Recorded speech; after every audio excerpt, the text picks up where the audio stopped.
how to deal with difficult customers when you're selling on Etsy. This is possibly the start of a new series, if you beautiful people want such a thing. But today I want to talk about some of the mistakes that customers make. In fact, 11 of the mistakes that customers make that might cause them to become a difficult customer. So if you're aware of what they are, you can preempt them and stop a customer becoming difficult and have a dream customer. Or maybe not a terrible customer. So let's get into those 11 mistakes that customers make.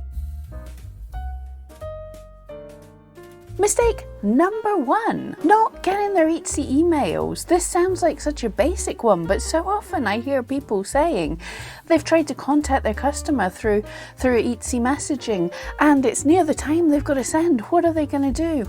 The thing is, and especially bear in mind this past year there's been an influx of brand new customers who don't necessarily know what they're doing, and it's possible that their Etsy messages are going to their spam folder. They just don't see them.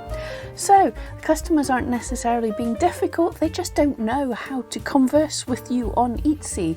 So if you message a customer and you really need to hear from them, give it a day or two, and if you haven't heard back from them, message them on their email. It's right there in your sales report. You can find out their email and message them there. Now, this is not against Etsy rules in any way, shape or form. You can contact the customer that way. They give you the email. Just make sure, what I tend to do is I say, hi, I tried to contact you through Etsy. Here is a copy of the message. And if you're getting into any important details that might come and bite you in the backside later on, maybe ask them to message you through Etsy so that Etsy has a record of everything. But this has never been a problem with me. If customers want to email me, that's fine by me. Mistake number 2 is they just didn't read anything. I know, it's awful, but quite a number of customers actually shop by the I want that one on the picture type method. I understand, I totally have that. I have listings that the first word of the listing says custom or personalized. The first line of the description says, this picture is an example of what I can make. I will make something for you based on your descriptions, based on your picture. And still, when I message them and I go, what is it you're looking for? They go, I want that picture there. I want the one that's in the picture there. So they are not reading anything. They're not reading the sizes. They're not reading the description. They're not reading what I need them to do. And it's so common. Customers just don't read things. So make sure you have in your policies something to cover your back. Do what you need to do. Some people I know even put in the personalization box, a thing that they have to fill in before they can move further. Just something like, yes, I have read and I understand I need to do this. Or of course, if you're selling exactly what it shows in the picture, make sure the main picture, although you want it to be that beautiful thing that catches people's eye, make sure that it's not kind of misleading. Make sure that picture is the right colours, true colours. It's so easy to edit them to make them pop a little bit more. So make sure it's the true colours. Make sure, if you can, that there's something lying about there that gives an idea of scale. Fix the problems before they start here. Number 3 is they muddle shops up. Sometimes people will get messages from angry customers, and as they go down the line they realise that the customer isn't talking about a sale they made to them, it's talking about somebody else. This happens. Customers muddle up shops. So don't get wound up by it. It's very important, if you receive some kind of nasty message, step away, calm down, look at the full situation. And if someone's saying they didn't like the earrings and you sell jumpers, they're not talking to you. So do what you can to help them. They are also possibly your customer. They're potentially a customer for the future. If you explain what's going on. Again, lots of new people don't know how to use Etsy, don't realise that they've messaged the wrong person. Help them out, and you can usually talk someone down. Number 4 is they just don't understand how to use the thing that they've purchased. This is most common in things like downloadables. So sometimes they don't know how to download it. Etsy does offer help here. Sometimes they don't know how to open, for example, a zip file, or they don't understand how to use the file type that they've purchased. Now, there's very little you can do if someone orders an SVG and they don't realize what an SVG is and they don't have the ability to use it on whatever they were doing. There's not much you can do there, but for the other things you really can help.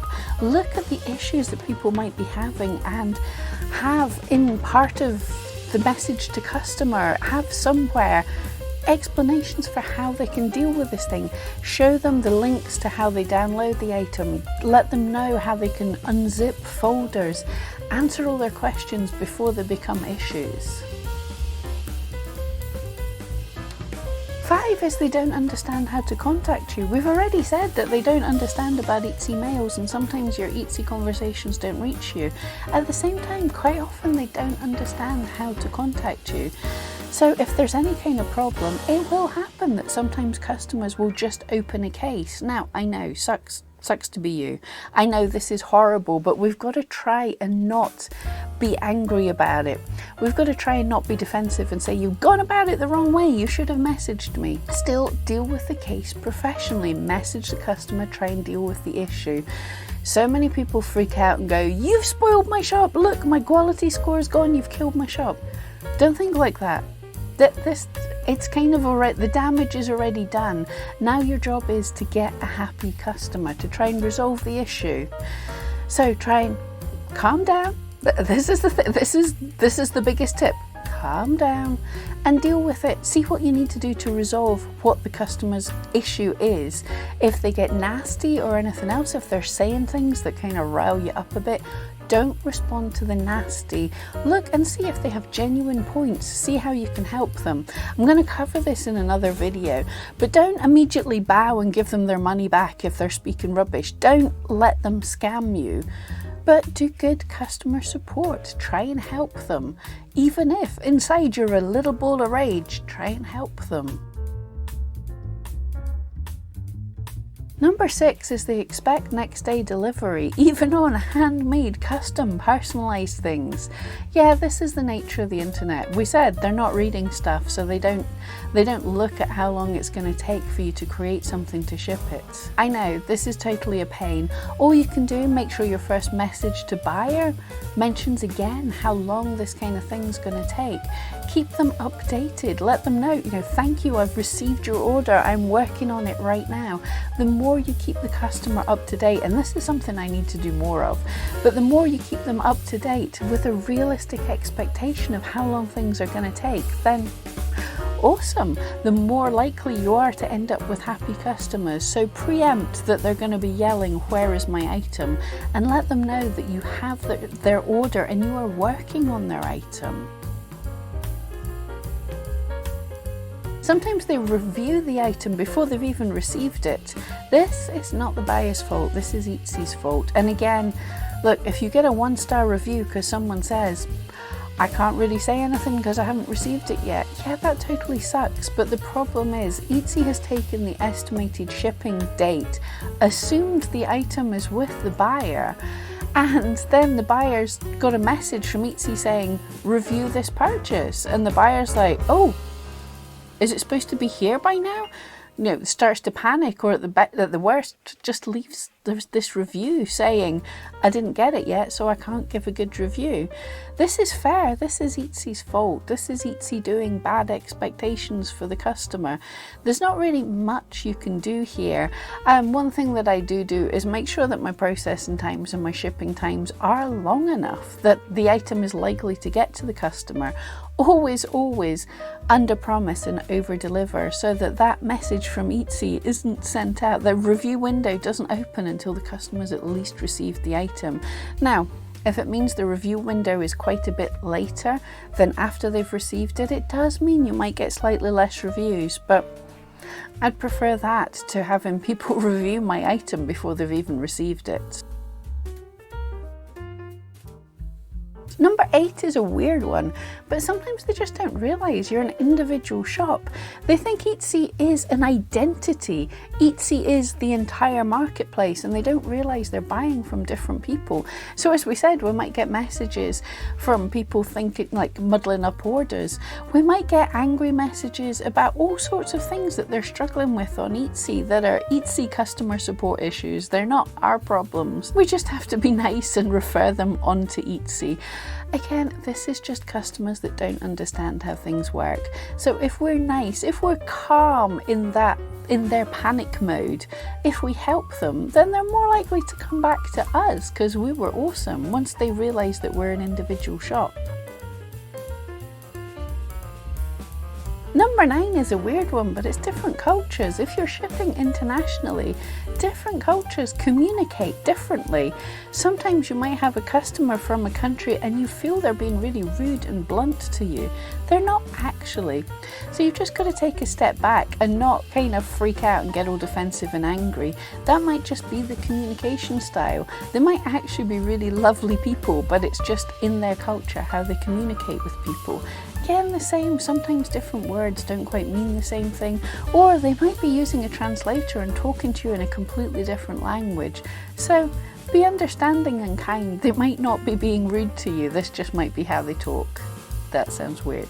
I hope you know what I mean. Number 10 is they might be technologically challenged. Now this has always been the case. The demographic of people buying on Etsy can be a little bit older, and that's awesome.